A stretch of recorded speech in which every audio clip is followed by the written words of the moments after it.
spirit of perversion. All right, so stay tuned. We're gonna get into the weeds of this one. All right.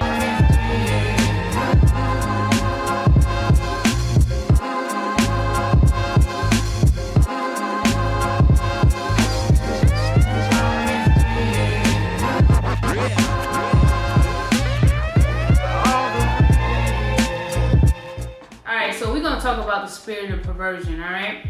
So I want to use like a diagram of a tree. So here's the surface level, right? So we got our tree. Let me draw a tree on top of the soil, on top of the grass. All right? And this is our tree, all right?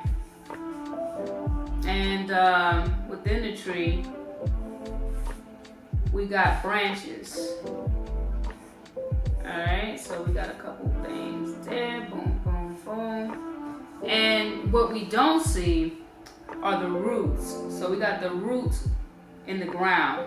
And these things are not seen by the eye, okay? But they're what's feeding the tree. And this is where the tree is getting its nutrients from.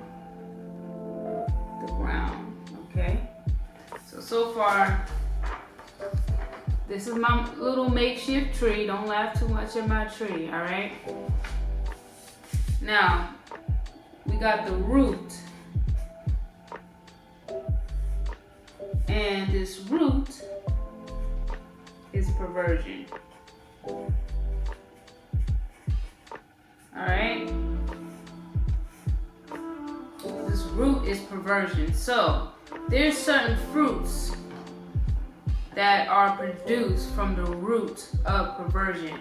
The tree of perversion has multiple branches. Okay, it has multiple fruit that is produced on this tree, and it all stems from the root of perversion. Okay, so one of the branches, let's write incest. That's one branch of this tree of perversion. Another branch, pedophilia. Another branch, masturbation.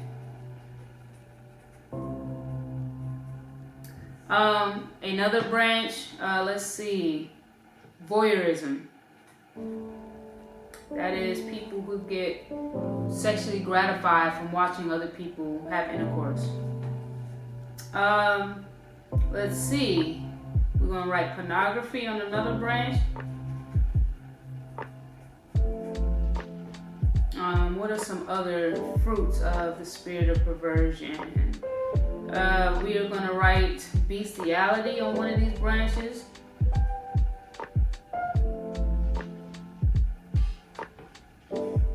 Okay. Any sexual deviant behavior. Sexual deviant behavior. And when I say sexual deviant behavior, that's behavior that deviates from the norm. Let's write another branch, fetishes or fetishism. Let's put fetishes. Like people who have weird fetishes. It all comes from this root of perversion. Okay. So like I was saying, like any sexual deviant behavior, perversion is anything that goes against its original intent. So anytime you have something that is perverted, it's going against what it was originally intended for. So to give an example, and excuse me for being graphic, but you know we have to talk about these things. So if somebody uses a cucumber, okay, a zucchini, male or female, and they use it to sexually gratify themselves, they have just perverted that cucumber because the cucumber was never made for that purpose. Okay? Let's see here. Let me get my laptop up, you guys. But so far, here's our tree, and these are the different fruits that are coming from that spirit of perversion. These are rotten fruits, and really, this tree is dying, is dead. Okay?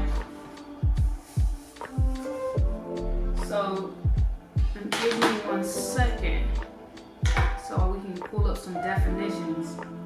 Alright? So, let me read to you guys what the definition of... I just gave you the definition of perversion and sexual deviant behavior, or sexual deviance. So this is how perversion works, you guys. And you know, sometimes people get mad when you, one of the most important ones that's very popular today, same-sex attractions. They are all on this same tree.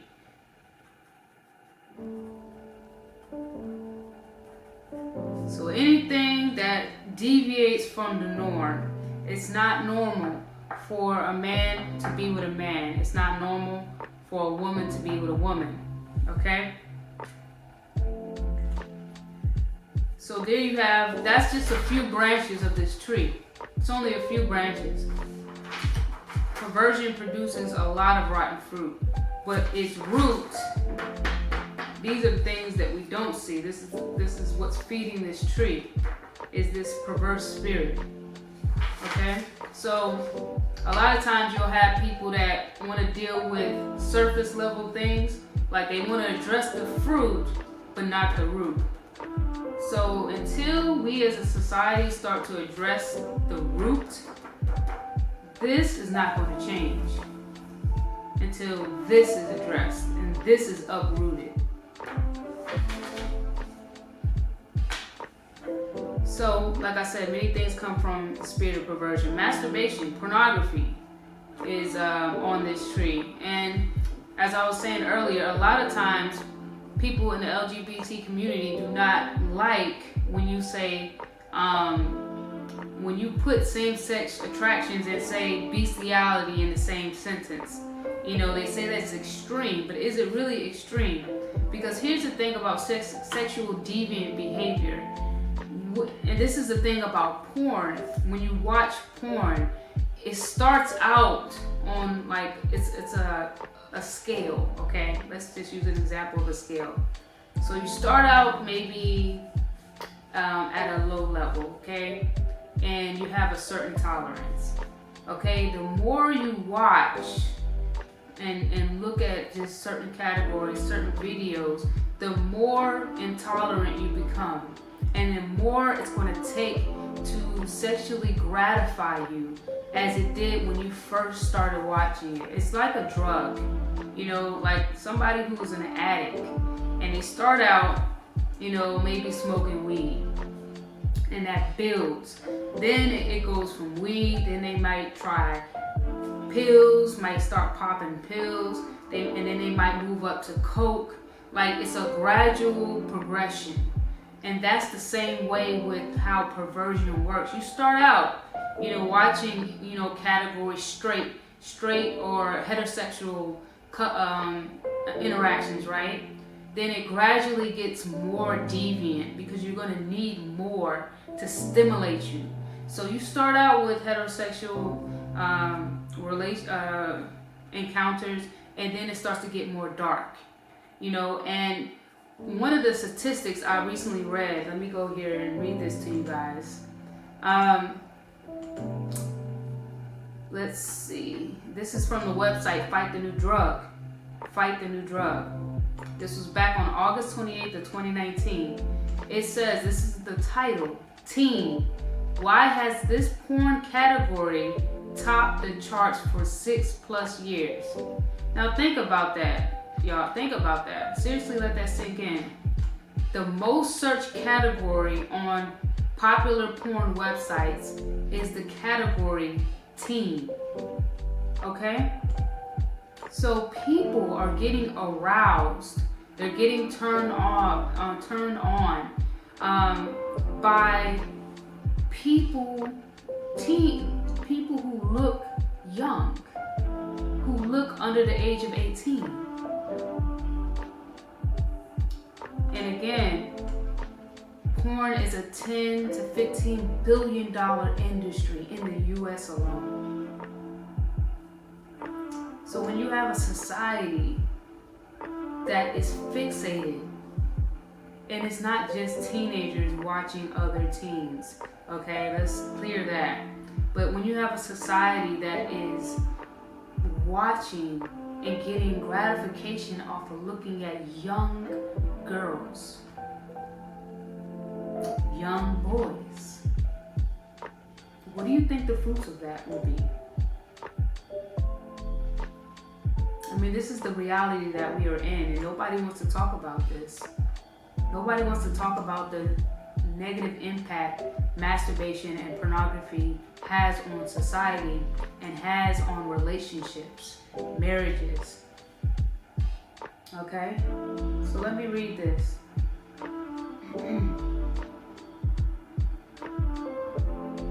This means that there is a massive porn genre dedicated entirely to girls who look and may very well be, or for all anyone knows, younger than 18, which is illegal for being below the age of consent. So when you talk about one of the branches, pedophilia, you can understand the connections.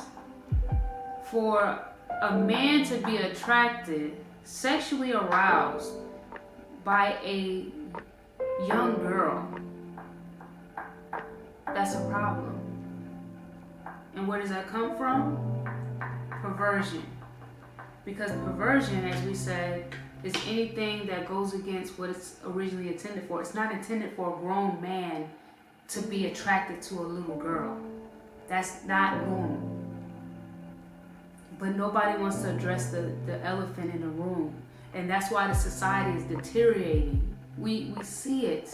We see the high divorce rates. We see infidelity through the roof. Porn and masturbation desensitizes people. It creates unrealistic expectations in relationships for a quick fix. Because people are so self-consumed. People are fantasizing about being with young girls. This is what I was saying earlier. Like, you start out in a low cat. You start out low and then it gradually balloons. Okay, and I mean, I personally understand this because I was addicted to pornography and masturbation at a very young age. I was around 10, 11 years old when I became wrapped up in porn, watching porn. I actually stumbled across a VHS tape. It was a porno tape, and I can still to this day remember the sound, like the music that was being played. That's the impact, the memories and the visual that these types of things, these types of movies have on you long term. They have long-term effects, negative effects. And so everything began to spiral downhill. So that's why that's why I'm passionate about this topic of exposing the lies.